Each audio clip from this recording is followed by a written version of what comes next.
Yes Home Academy is one of Myanmar's flagship online private schools. အားလုံးပဲမင်္ဂလာပါ Yes Home Academy ကနေပြီးတော့ပြန်လည်ကြိုဆိုလိုက်ပါရယ်အားလုံးစောင့်မျှော်နေကြတဲ့ဒါမှမဟုတ်ခင်မှာ Yes Home Academy ကနေပြီးတော့ class အသစ်တွေကိုပြန်လည်ဖွင့်လှစ်ပေးသွားတော့မှာဖြစ်ပါတယ်ဆိုတော့ဒီနေ့မှာတော့ပထမဆုံးအနေနဲ့ Thai Basic Class အကြောင်းလေးနဲ့မိတ်ဆက်ပေးချင်ပါတယ်ဒီ Thai Basic Class မှာတာဝန်ယူသင်ကြားပေးသွားမယ့်ဆရာမကတော့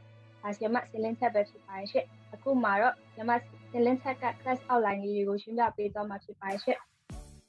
สวัสดีค่ะမင်္ဂလာပါရှင်อาจารย์နာမည်ကတော့อาจารย์စင်ကြောင်းဖြစ်ပါတယ်မြန်မာနာမည်ကတော့စင်လင်းထက်ဖြစ်ပါတယ်ရှင်ဒီ time ပါတာ basic class မှာသင်ကြားပေးမယ့်အကြောင်းအရာတွေကတော့အရင်ဆုံးအခြေခံဖြစ်တဲ့ဒီတရာကိုသင်ကြားပေးပါမယ်အဲ့ဒီခါပြီးတဲ့ခါကျလို့ရှိရင်အခြေခံဝါကျတည်ဆောက်တာကိုသင်ကြားပေးမယ်ပြီးရင်ကိုဘယ်လိုမိတ်ဆက်မလဲတယောက်နဲ့တယောက်တွေ့လို့ရှိရင်ဘယ်လိုနှုတ်ဆက်မလဲအဲ့ဒါတွေကိုသင်ကြားပေးပါမယ်အဲ့ဒီနောက်မှာတော့ကိန်းကနန်းခေါ်ဝေါ်တွေကိုသင်ကြားပေးမယ်မိသားစုဝင်တွေကိုဘယ်လိုခေါ်ဝေါ်မလဲသူတို့ရဲ့အလုပ်ကိုင်တွေကိုဘယ်လိုဖော်ပြမလဲဒါတွေကိုသင်ကြားပေးမယ်အဲ့ဒါပြီးလို့ရှိရင်တော့အယောင်တွေအရွယ်အစားတွေပစ္စည်းဝယ်ယူတဲ့အခါမှာဘယ်လိုဝယ်ယူရမလဲဆိုတာတွေကိုသင်ကြားပေးမယ်အဲ့ဒါပြီးရင်နောက်တစ်ခုမှကျတော့အချိန်ကာလအခေါ်အဝေါ်တွေကိုသင်ကြားပေးမယ်အစားအသောက်အခေါ်အဝေါ်တွေကိုသင်ကြားပေးမယ်အစားအသောက်ခေါ်အဝေါ်တွေသင်ကြားပြီးလို့ရှိရင်စားသောက်ဆိုင်တစ်ခုမှာစားသောက်မှရင်ဘယ်လိုမှရမလဲဆိုတာကိုသင်ကြားပေးမယ်အဲ့ဒီနောက်မှာတော့နေရာခေါ်အဝေါ်တွေကိုသင်ကြားပေးမယ်ဝါသနာတွေကိုသင်ကြားပေးမယ်နောက်ဆုံးမှာတော့ mindset ရင်းတွေကိုသင်ကြားပေးမှာဖြစ်ပါတယ်ရှင်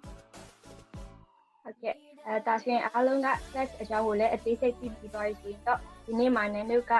daily usage နဲ့တချို့ Thai basic စကားလုံးလေးတွေကိုဝင်ပြပေးသွားမှာဖြစ်ပါတယ်ရှင့် Better pure future education for everyone.